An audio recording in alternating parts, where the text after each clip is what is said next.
Hunting weekend. Good evening, I'm Caleb Scanlon. And I'm Samantha Ruff, and this is your Public Eye News.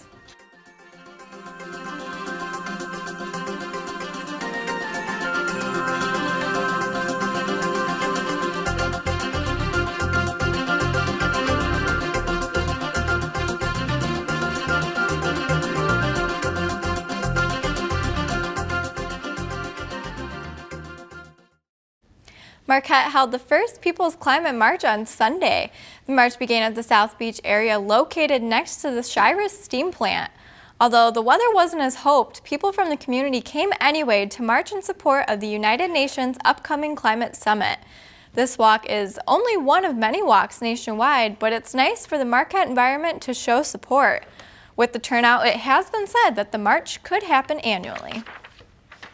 A man from Hubbell has recently been charged with second-degree murder and attempted murder of Marcy Levine. Paul David Moylanen, 42, is currently being held in the Houghton County Jail on a $2.5 million cash bond. Levine was found dead in her home with stab wounds, and her 14-year-old daughter was taken to Marquette General Hospital for multiple stab wounds. The relationship Moylanen had with the woman and her daughter is unknown, but the situation was not considered a random act of violence. A preliminary hearing will be held in 2 weeks. A 12-year-old girl has died after a gun discharged in the vehicle she was riding in. According to authorities, the girl was riding with another child and 2 adults during a weekend youth hunt in northern Michigan's Drummond Island. The island is located in Lake Huron in Chippewa County, about 50 miles southeast of Sault Ste. Marie. As of right now, the girl's name has not been released and the death is still under investigation. The city of Detroit is trying to persuade a judge to allow them to have the power to cut off water to people who have not paid their bills or worked out a payment plan. Attorney Sunal Mathani says that free water would not only violate Michigan law, but be a huge loss to the finances of the water department. After the city stepped up shutoffs in March, close to 15,000 people lost service from April through June if they owed more than $150 or were at least 60 days behind in payment. The city of Detroit has encouraged its citizens to put down 10% and form a payment plan. A small tornado recently touched down in Rochester Hills, causing damage to homes and trees, but did not injure anyone. The tornado occurred around 6 a.m. Sunday, causing the damage in a 6-block area of the northern Detroit suburb. The funnel cloud was on the ground for approximately 2 minutes. This storm, or the tornado, comes after several severe thunderstorms happened on Saturday. A man from Wisconsin is being accused of holding 2 women that he was dating at gunpoint and firing at one of them. The 37-year-old was arrested Sunday night for charges of recklessly endangering safety and false imprisonment. Police officers first arrived to the home around 11 p.m. for a report of intruders being held at gunpoint. The intruders reported were the 2 women who had showed up to confront the man. Nobody was hurt in the incident. And after the break, we'll have your national and international news. Stay tuned. These extraordinary Americans all share one thing in common, a past they never knew until now. It's incredible. In his new season on PBS, Henry Louis Gates Jr. helps them uncover the truth about where they come from. I can't believe these documents even exist. Wow. Get to know them as they discover who they really are. That's pretty amazing. Finding Your Roots with Henry Louis Gates Jr. Tuesday evening at 8 o'clock Eastern. Welcome back. The defense minister of Germany is seeking for volunteers in the German military to staff a clinic that they have plans to open in West Africa to aid with the deadly Ebola disease. Ursula von der Leyen assured all volunteers that they would be thoroughly trained and compensated for this unusual mission. Von der Leyen confirmed that if there were any sort of emergency, that volunteers could rely on being brought back to Germany for treatment. The threat of ISIS is front and center as world leaders gather in New York for the United Nations General Assembly. More than 40 nations have signed on for an international coalition to defeat the terror threat. Marley Hall reports from the UN. Secretary of State John Kerry is meeting with more world leaders in New York today as the U.S. works to build an international coalition to tackle ISIS in Iraq and Syria. On Sunday, Kerry met with Iran's foreign minister to discuss the common enemy. The fact is, there is a role for nearly every country in the world to play. including Iran. But it's not clear what kind of help the U.S. wants from Tehran. Let me stress that we are not coordinating military operations or sharing intelligence with Iran. Kerry says he also expects Turkey will step up in the fight against the Islamic State. Clashes broke out at the Turkish border Monday as Turkish Kurds tried to cross into Syria to help. President Obama will lead a meeting here at the UN this week, focusing on the terror threat. On Friday, the president signed a measure to arm and train moderate Syrian rebels to fight ISIS on the ground. In an interview on 60 Minutes, former Defense Secretary Leon Panetta said members of the National Security Team urged President Obama to arm the rebels back in 2012. I think that would have helped. And I think in part we paid a price for not doing that. The administration says it could take a year to train the Syrian rebels. Marley Hall, CBS News, New York. A senior Iraqi commander is saying at least 40 soldiers were killed in a recent suicide bombing and that another 68 have been captured. Soldiers began to disappear during a siege on Sunday and might be located in a nearby city of Fallujah. Currently, there has been no communication with the captured soldiers.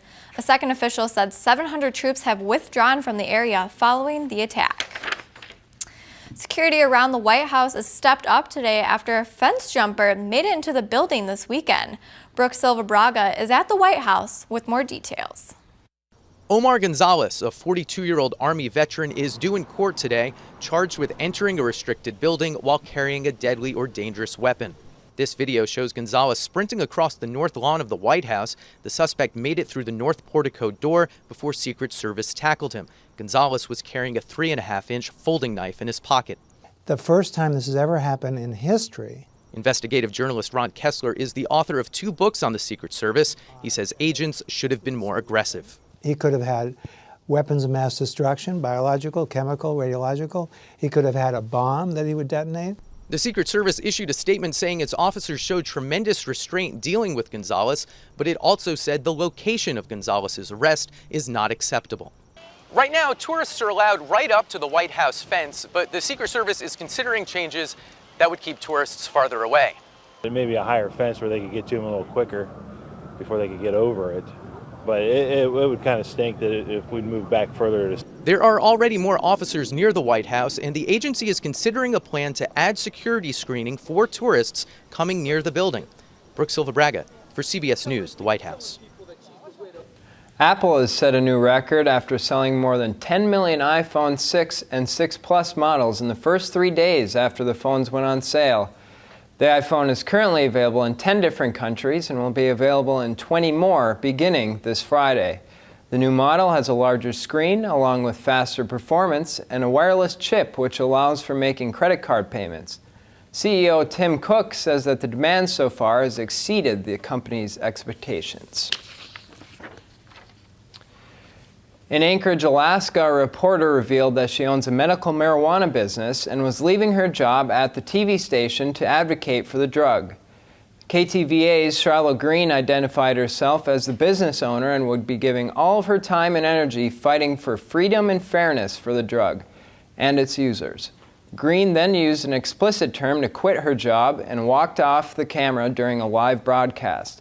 On November 4th, Alaskan voters will decide whether or not to legalize recreational marijuana usage, similar to the legalization laws in Washington and Colorado. And after the break, we will be back with your weather and sports. Stick around.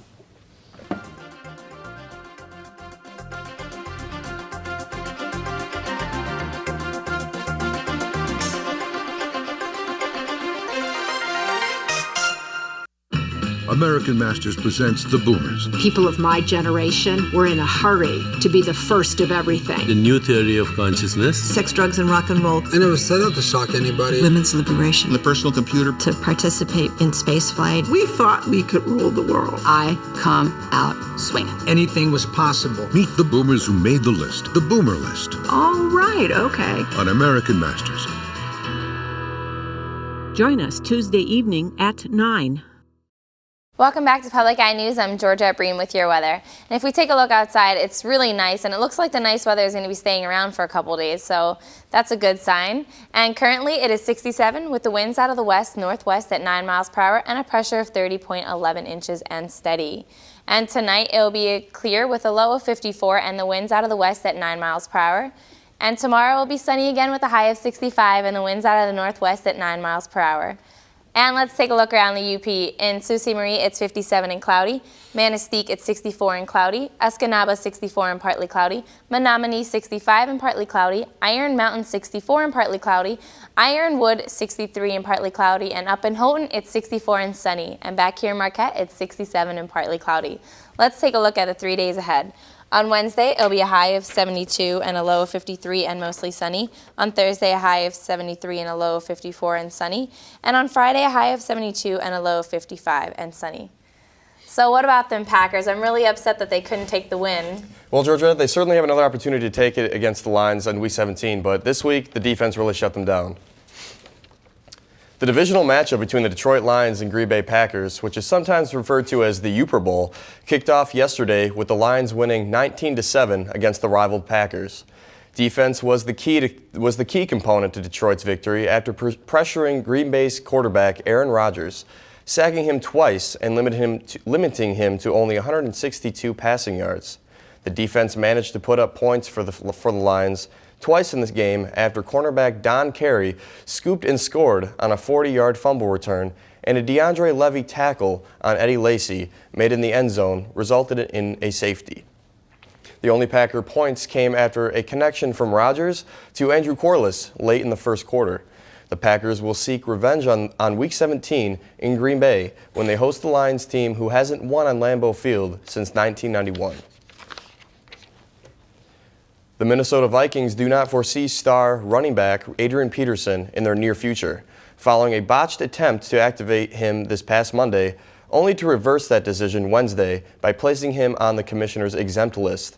Peterson is in denial about his future. According to team sources, Peterson tweeted Friday that he passed a lie detector test, which served as the further proof in his child abuse case, and stated, quote, that he really doesn't get it. Even if Peterson reaches a plea deal on a child abuse charge with Texas prosecutors, the NFL will likely discipline the Pro Bowler with the possibility of not activating him the rest of the season. Former Baltimore Ravens running back Ray Rice will make an appeal on his indefinite suspension for domestic violence at his next hearing, proclaiming that there are fallacies in video evidence. Legal sources say that TMZ footage of Rice and his then fiancée was a cleaned up and condensed version of the events that took place in the Atlantic City elevator. Rice's side is likely to argue that the running back was indefinitely suspended off an edited video and not the extended version. Appointed NFL lead investigator of the case, Robert Mueller, is expected to have access to these tapes as the case progresses. But in lighter news, Caleb, I hear you have a really nice, heartwarming story for me. Definitely. In Virginia, a 93-year-old woman has received an honorary diploma from the Rye Country Day School in Rye, New York. Jane Pickett had completed her high school education 75 years ago in 1939, but did not walk with the rest of her classmates because she got married on the same day as graduation and never received her diploma. Pickett was also sent home with a sash and other gifts from the high school and couldn't be happier. It's definitely nice to see a nice 93-year-old woman getting her heart It really goes to show it's never too late. Yeah, and she's pretty happy, so that's good to see. I hope you two stay happy between each other, too. We're trying, Packers but you know. and Lions Like I said, there's another opportunity for that, and we'll see as time goes on. That's all the time we have for here at Public Eye News. Thanks for watching. We'll see you tomorrow.